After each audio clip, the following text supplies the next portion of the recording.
Femi Falana urges National Assembly to set death penalty for corrupt politicians. Femi Falana, a human rights lawyer, has on Monday, November 18, 2019, asked the National Assembly to make laws that will pronounce the death penalty for corruption perpetrated by politically exposed persons. Falana, while reacting in a statement to the hate speech bill currently debated by lawmakers, described it as an encroachment on the legislative autonomy of the state government.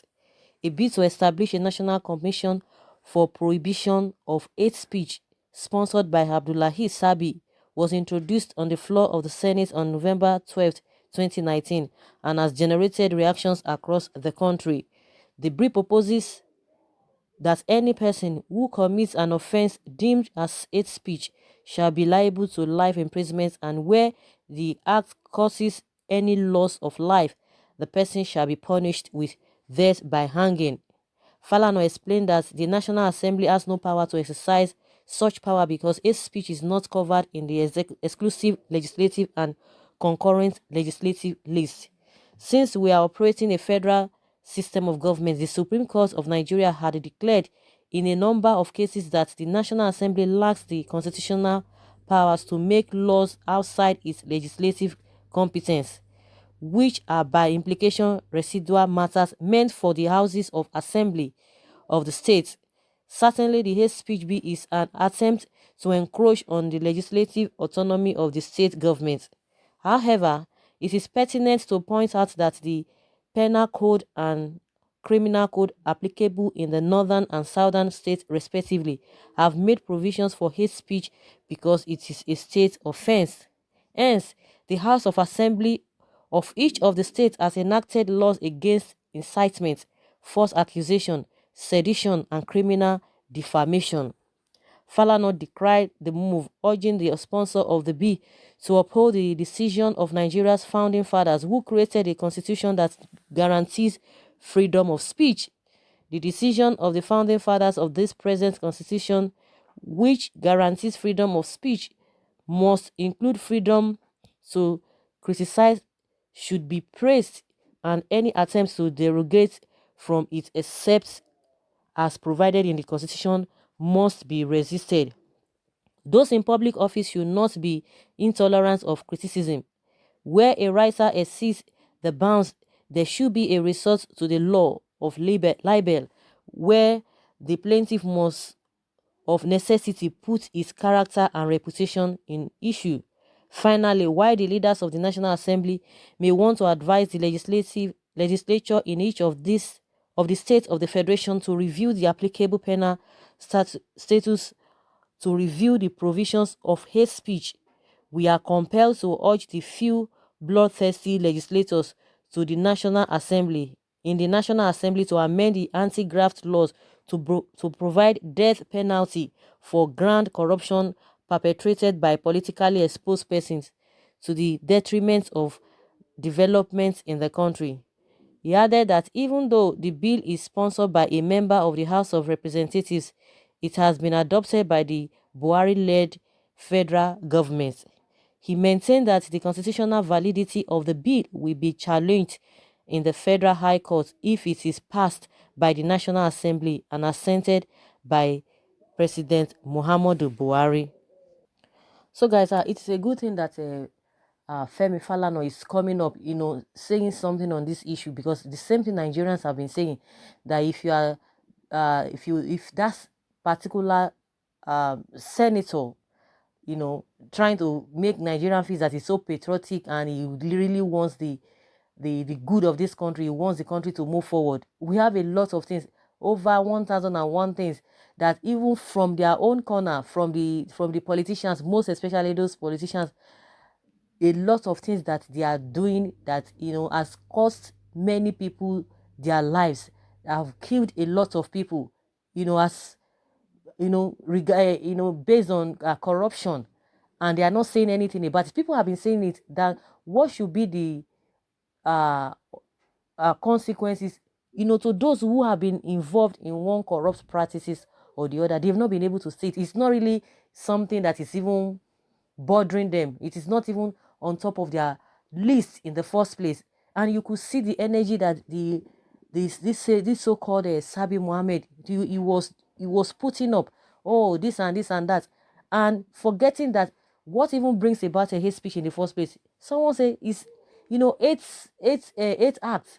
When you tell people, when you come and tell people that, oh, you voted for me, how do you expect people who did not vote for me to get development, or for me to concentrate on their, in their region? Is that not hate speech? It is hate acts that brings hate speech. If you don't provoke somebody to have said something, the person will not come up with that hate speech. But that being said, and again, like Falana has been saying, or is saying now, Nigerians have been saying the same thing. Reverse should be the case, that the death penalty should be meted on those who are involved in corrupt practices, because they are the ones taking people's life on a daily basis. All of these things that we are seeing, when you talk about security, you hear about the money that has been budgeted for security. At the end of the day, you don't see anything. Even the soldiers who are, at the battlefield, they are complaining. They don't have the right equipment to be able to combat all these criminals. And what brings about criminal to that large extent? Of course, there's no place that we don't have all of those things, but the rate at which they operate, the numbers, the percentages is what is alarming in our own case. Because if employment, people are fully engaged, of course we'll still have a pocket of crimes here and there, but it will be so minimal. But in our own case, it's a free fall. So if people are really engaged, if they are fully employed, they will not resort to crime. And if people are, are engaged, meaningfully, this issue of unemployment will not be there. And more so, money meant for good things, infrastructure and all of that, if they are, spent accordingly, we will not have all these problems. We talk about salaries. Some people, they hold salaries, most especially the governors, they hold a worker salary for how many months? At the end of the day, a majority of the workers cannot even fend for themselves, cannot even get things as at when due. Their children will be sick. They can't even take their children to the hospital. Even the government hospital is not there. They budget money for hospitals. The same thing, some people will whack it. And who are the people who always do that? The politicians, because they are the one in charge of all of those things. You talk about a accident here and there. Some people will be, contracts will be awarded. Some people will be in charge. They will not do it. And nothing will happen at the end of the day. They will still whack the whole thing. Is it not corruption? And by so doing, accidents here and there, people's lives, have gone for it. They are not talking anything about it. That those who are involved in all of those things, they are killing people on a daily basis with their attitude, with their character, with their position, and with their body language. You are not even talking anything, you're saying anything concerning them, that what should be done to them. Even eventually, by the time they even take them to court, it will take forever. Most of them will have cases in court. It starts taking forever. You can't even see the beginning, you can't see the end. But when it concerns a poor man, very quickly they must have judged, they must have thrown the person inside jail. It does not take time, because those ones do not even have money to take all this big son, all those senior advocates of Nigeria. You can't get them, because from even the constitution, the laws that we have loopholes. Those ones will be able to try to see the loopholes and begin to extend and begin to bring up all manner of technicalities into all of those things. And before you know it, those cases will be forever. You not even hear about them.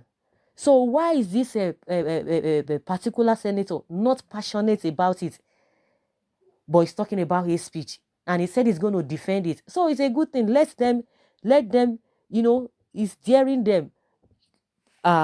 You people should, when it concerns these politicians, you people should do the needful. You people should set death penalty for corrupt politicians. Why are you not doing that? Because they know what they are doing. Everything is just all about the masses. The masses will be they will be the ones that will be bearing all of these things. They will be the one that will be suffering all of these things. Someone says, Falana, God bless you, really good in all ramifications. I support the motion. That's the only thing to kill corruption in Nigeria before it's killed Nigeria. Someone says, Abio, I love this Ekiti man. God will bless you more. Deceitful politicians attempting to kill and act with a machine gun while coddling criminals and corrupt officials.